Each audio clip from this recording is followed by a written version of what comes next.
Good morning, good afternoon, good evening, folks. Michael Zuber, one rental at a time. It is the Three Amigos. It is time to be entertained and laugh. Like, subscribe, comment, say hi to the guys. They are amazing. They give us an hour each week together. It is really one of the highlights of my week. How you doing, Dion? Howdy, I'm doing great. Ready for round two. Awesome. And Matt, how are you? I'm ready for number two as well. Let's go. So guys, in episode number one, we talked about a depression. I've had more comments in the last 24 hours. The depression is either here or coming. It annoyed me. I'm glad it clearly annoyed both of you. So we put that to bed. Now let's talk about what I do see coming. I don't think there's any question we will have a recession sometime in the next 12 to 18 months, possibly now. I want to go one step further. I don't think this is going to be that warm and fuzzy recession. I think this is going to be a smack you in the face, wake up, sharp drop on the bottom before we come out of it, which I call a hard landing. And again, like the previous video, I will bring up a definition so we are all on the same page, but we'll go reverse order. Matt, we'll go to you first this time. Oh, maybe not. We'll go to Dion first.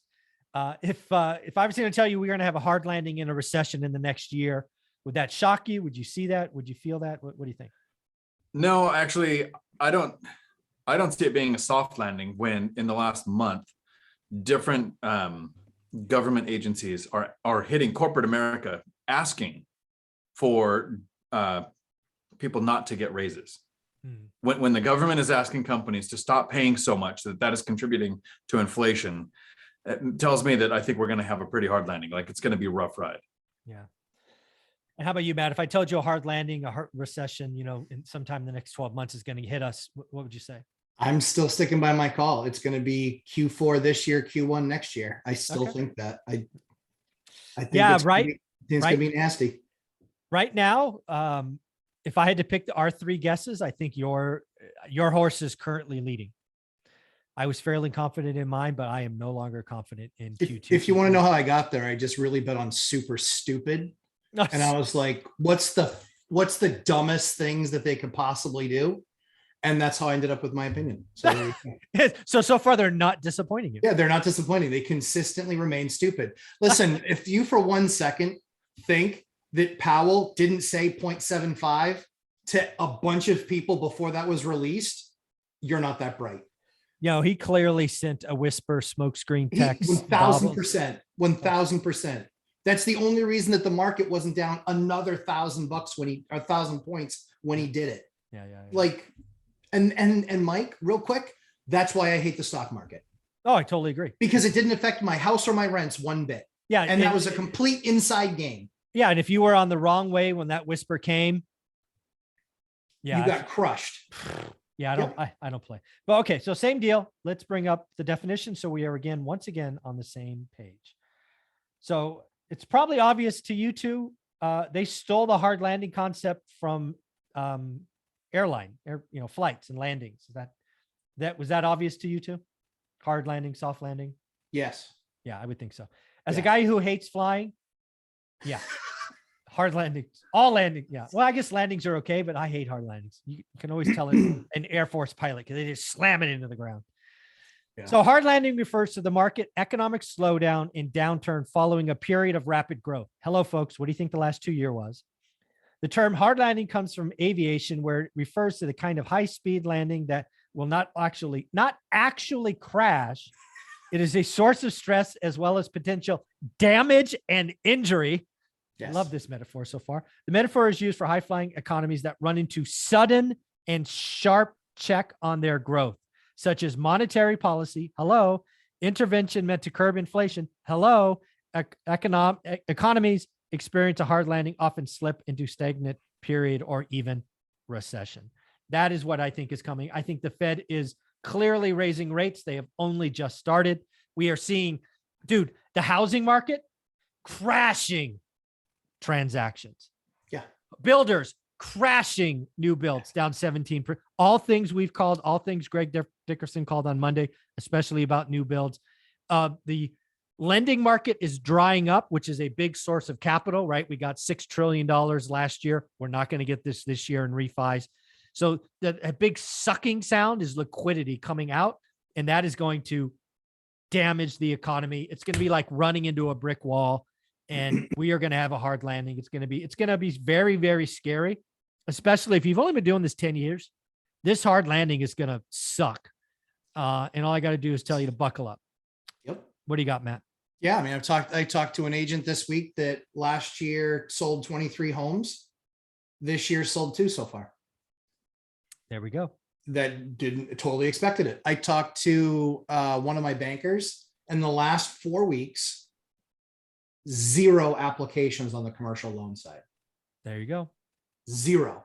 Not 1, not 2, not for her as just a rep, but multiple reps on that team. 0. This is what happens. We've explained this 100 times. And while I said a month ago or 6 weeks ago, it's happening faster. That's true. Yes. But it's still faster through the same process. We're not skipping steps. Yes. We're just not. It's prices are already high, higher rates. As the rates continue to grind higher, activity goes lower. People start posting their properties because they're like, now's probably the time to get out. You're late. And then we start to see price reductions from wish pricing. Then they'll eventually get down to a price where it's still appreciation over what something actually sold for 30 or 60 or 90 days ago. And it's actually a much higher payment because now they're closing at 6 or 6.5 instead of 4.5. And what we'll continue to see is that same progress. And then I think we're at 16.6 now. I think we probably end the year at maybe 10, 11, maybe 12, but we give back some of those appreciation points. Oh, sure. I think we give back some of those. And that means that next year we start fresh, but we start fresh on a downward trend. That's why I believe that correction starts next year when we talk about true house decline values. Yeah. So I want to go those numbers. I understand them, but I don't think a first-time listener would get them right. Yeah, good. The last Case-Shiller report, I think it had us at 19.3 or whatever it was. And again, that was for March. So talk about almost useless data. Yeah, it's useless data. Yeah. What you're basically saying is it's going to go 19, 18, 17, 16, 15, just whatever the downtrend is. So I believe in December, I believe the December number will be like 4. Oh, really? You think we're going to give that much? Yeah, I think it'll be like 4%. But again, it's still positive. It's not a crash. It's still not 50%. Sure, it is. But you think we're going to give back 13, 14%? I think dude, I think we're going to be flat for 4 or 5 years. It's just not enough transactions. No, I agree. I just think so. That's what I do see that happening. I think we still probably stay close to double digits this year. Really? Okay. But I think so. But I think that's what then ends up happening is it becomes a self-fulfilling prophecy where we kind of like, okay, we got through the year and then it's January. And then it's like, I can tell you how many houses sell with 3 feet of snow on the ground, even anywhere near market value. Yeah. If you're selling in New Hampshire in January, let's say you're a motivated seller. Yeah. It's the same thing as trying to find a tenant in January. Yeah, there's only 2 types you're getting. Yeah. And so what good. Yeah. What about you, Dion? What do you think? Hard landing coming? I mean, you got, again, a nonprofit, you run a business, your cost of capital borrow, you're trying to hire people, wages. What do you think? Hard landing or nah?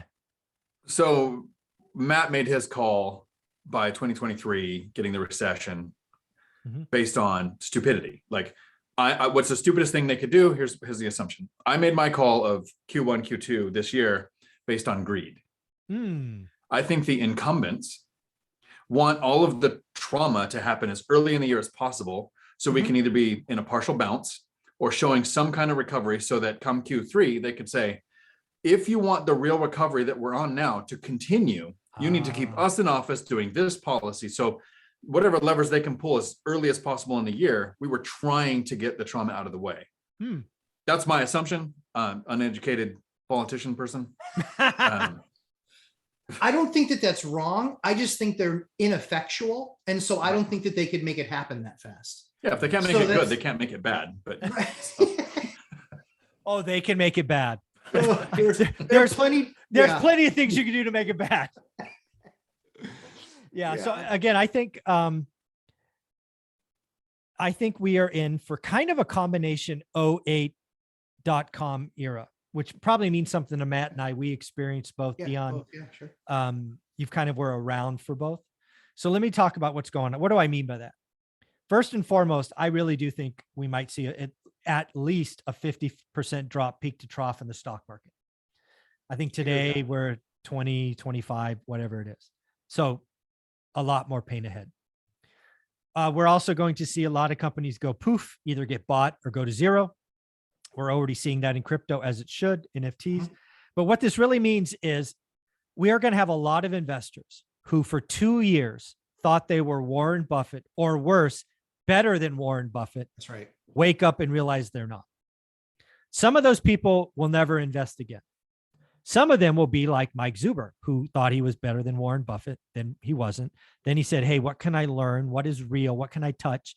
And a lot of people who were in real estate and got spanked, I don't know what the percentage, 30%, 60%. Some of them are going to come to real estate and realize a hard asset is good. Fixed debt is good. Inflation is good. So we might actually see more people looking at real estate in 2 years than we are today, which is interesting to think about. So that's the .com thing. Now, the Great Recession, or 08. Again, we don't have the same debt structure. Those people looking for a 75% crash are just wrong on so many levels. However, I believe we are going to see less transactions than we saw last time, because last time foreclosures and short sales were processed. We actually had 4.4 million sales, or I should say transactions, during 09 and 10, 11. There's no chance we would have if we didn't have foreclosures and short sales. Correct. I think we could see a 50% decline, at least a 50% decline, peak to trough in existing home sales. And that did not happen in the 08 crash. This now 300-point rise in the 30-year mortgage has only been eclipsed once in 1981. We have now seen the payment on the average 400K home up 50%.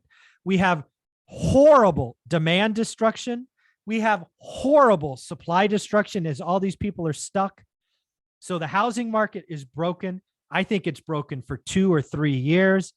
But again, you make money, you build wealth in a recession, in a bear market. If you want to be a stock person, get to work. Go find great companies who make real things and have real profits, and get ready to go shopping. If you want to do real estate, do the work now, because 90 days, 180 days, it is going to be amazing. If you are a real estate investor and you could do 2 or 3 transactions, let me close with this. Whatever your second deal is, make sure it is better than the first. Do this is almost like dollar cost averaging. You have no idea how long and deep this can go. So make sure deal 2 is better than 1, deal 3 is better than 2, and let's just go. What do you guys think of all that, Matt? I think I'm really close to getting my Lamborghini. I I'm like going to start visiting New York City a lot more often, because there's going to be a lot of those for sale. Yeah, I think at the end of the day, this is, we saw it in the comments. You and I know from the, working in tech, RSUs and options and massive bonuses and Gone. 5, 6, 7. Like, I feel bad for those employees, because they're watching millions of dollars evaporate. On paper, they were millionaires, and now they're going to be 100,000aires if they're lucky. And I think that there's a lot of, I think the other thing that I made a comment joking around with one of my other tech buddies. I said, there's going to be a lot of dead unicorns on the side of the road. Oh yeah. I'm already seeing them. I live in the heart of the valley, and unicorns, right? Unicorns. There's one company that was valued at $5 billion. They're looking to hope to raise at a down round of $1 billion. That's an 80% whack. Yeah. Because their only option is do that or go to zero. Yeah. Real quickly, for those who don't know what a unicorn is, it's basically a company that has all of the right tech, people, staffing, like the market forces. Yes. Like, they are primed and ready. It's like a 5-tool baseball player. They have every single tool that there is, and there is no way that this company is unsuccessful. Well, guess what? When funding dries up and money goes poof in the night, unicorns die. Hopefully Bryn doesn't watch this video. There you go. That's right. Unicorns never die, Brandon. It's okay. They go somewhere else. Don't listen to daddy. Dion, what do you think of my rant? 3 quick points to make. The first one, a couple of times today, you've referred to me as the guy with the nonprofit and the CDL school. And I just want to start the process of changing the tense on that too. Oh, sorry. Soon it will be used to have a nonprofit, used to have a W-2 job, used to run a work. Dude, I ain't changing tense until it's done, man. I'm getting this. Like that, the time frame was 3 years. It's looking more like tomorrow to 3 years now. So that's the first point. Sorry. Second thing is you referenced I wasn't investing, but I was around for .com and '08 crash. Here's how it looked from my perspective. .com crash happens early 2000s, right? Mhm. I'm thinking, man, I'm so glad I don't have money. Everybody with money lost it all. Yeah. Okay, so Yeah, that was the first one. That was that guy. Yeah. And you guys both had experienced that. So the second one was '08. I was a police officer and got laid off. So then I thought, all those people with money somehow did something that took my job away. Mm. So the third thing I want to talk about is how I fixed that. I did something super slow and super boring. It's not flashy. The investors, so there are millions of investors who a few of them have thought they're better than Warren Buffett or thought they were Warren Buffett for the last 10 years. And now they're going to learn, who's wearing clothes when the tide goes out. We hear about the few who were successful. The millionaire Dogecoin investor who is now a $200,000 Dogecoin investor. We hear about the one-offs. We don't hear about the millions who lost it all. We don't hear about the millions of mom and pop investors who got to 4 rental properties and never have to work again in their life and don't care if a recession or depression happens. They've stacked the cash, they've got the reserves, they've diversified their income. That's boring. And that's what I did after losing another job in 2008 because of things that I couldn't control. So that's why I'm hoping people are starting to come more to this kind of content, watching the 3 of us and doing something that's boring. Yeah. Again, house hacking, cheat code to wealth, recycling capital, income snowball. You can make work optional in 10 years. You could be a high school dropout. You can come to this with 90,000 in debt, some kids getting laid off. You can do this. You can do it after losing 80% of your stack. It's all possible. It's not sexy. Doesn't look good on Instagram, but it's worth the journey. So Dion, where can people find you? Right here on YouTube, Dion Talk Financial Freedom. I do my live streams on Tuesdays at 4 p.m. Pacific, and they last as long as the questions do. And Matt, how about you? Lumberjack Landlord, YouTube and Instagram, and 11:30 a.m. Eastern time on Sunday mornings. Awesome. Thanks, guys. Thanks. Ciao.